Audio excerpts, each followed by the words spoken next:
Pues hoy jueves seguimos un poco con el tema este de la esperanza y su secuela, vamos a decir, lo que le sigue. Estábamos hablando tanto de el capítulo 11 de la epístola a los hebreos como de Sor Isabel de la Trinidad, que es un ejemplo de esperanza y de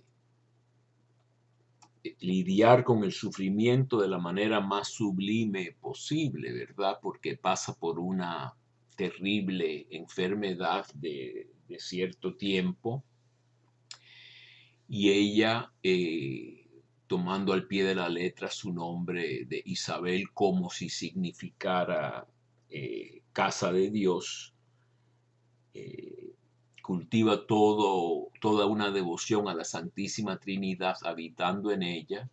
Es famosa por la composición de esta oración a la Santa Trinidad en este sitio portal carmelitano, que pueden ver los que vean esto en video. Está esta oración que le ponen el nombre de Elevación a la Trinidad de Sor Isabel.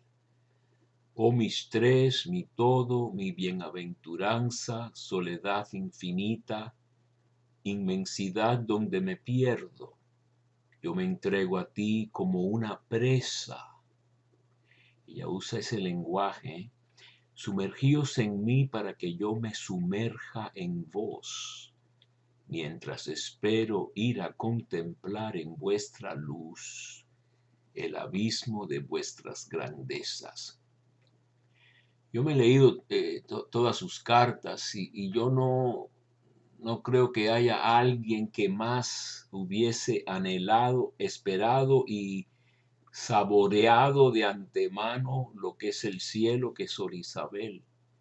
Tenía una certeza absoluta y unas ganas de encontrarse con su amado cara a cara, como yo no creo haya visto alguna vez.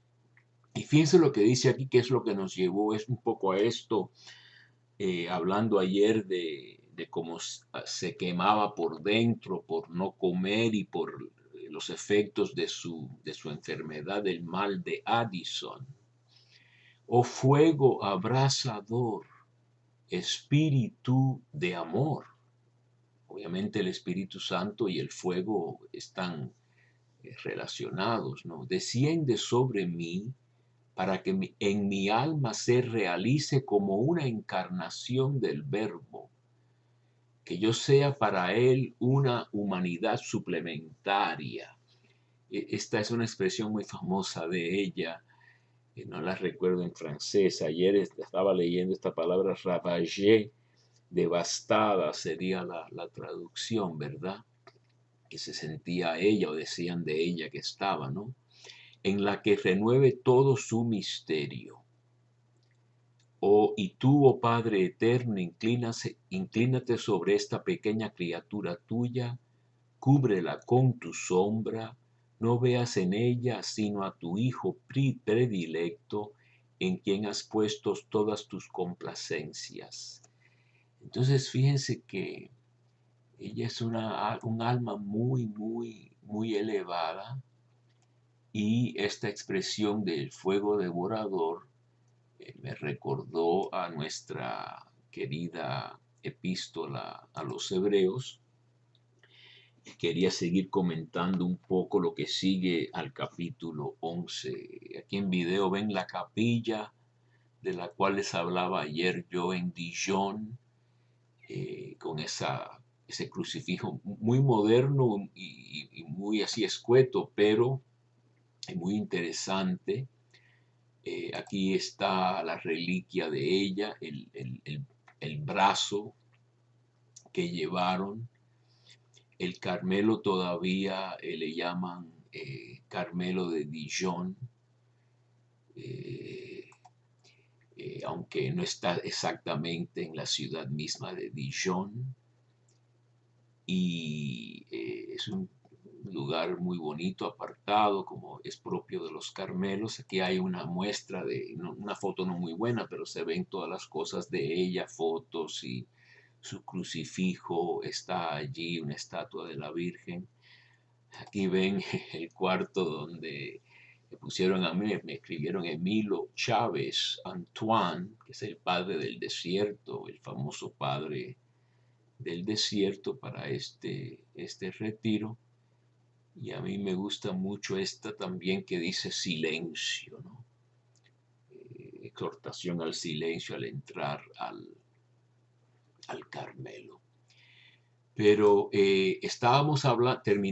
habíamos hablado del capítulo 11, este gran capítulo de la fe en la epístola a los hebreos.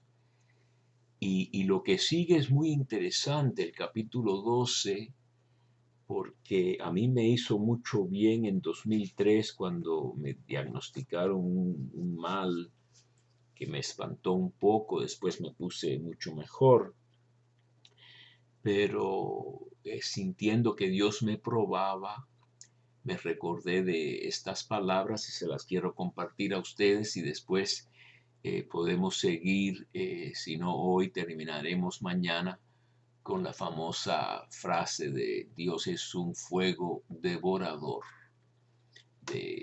al mismo final del capítulo 12 de los Hebreos. Entonces, fíjense qué importante es la exhortación y qué elocuente es esta exhortación del capítulo 12 de Hebreos, casi el último capítulo, ¿no? Que es el 13. Por tanto, también nosotros, sé que habiendo recorrido toda esta historia de Israel, de los probados por la fe, que mostraron su fe, a Abel y Abraham y Noé, toda esta gente, ¿no? Y los que vivían en cuevas y eran torturados y aserruchados y todo este tipo de cosas, dice, también nosotros, teniendo en torno nuestro tan gran nube de testigos, muy interesante, quiere decir que estos testigos para mí son los difuntos que ya consumaron su camino, ¿no? Eso lo dice otra parte del capítulo, al final también del capítulo 12, dice, nos hemos acercado a la asamblea de los primogénitos inscritos en los cielos y a Dios, juez universal, y a los espíritus de los justos llegados ya a su consumación. Y yo tengo una nota aquí de mis lecturas, ya tienen la visión beatífica, que es lo que estábamos hablando precisamente ahora y de Sor Isabel de la Trinidad, ¿no? Entonces dice, teniendo esta nube de testigos, que si vemos la palabra en griego es la palabra mártires. Mártir quiere decir testigo en griego, ¿no? Martirio es testimonio. Después tiene el significado cristiano de testimonio hasta derramar la sangre o morir por la fe.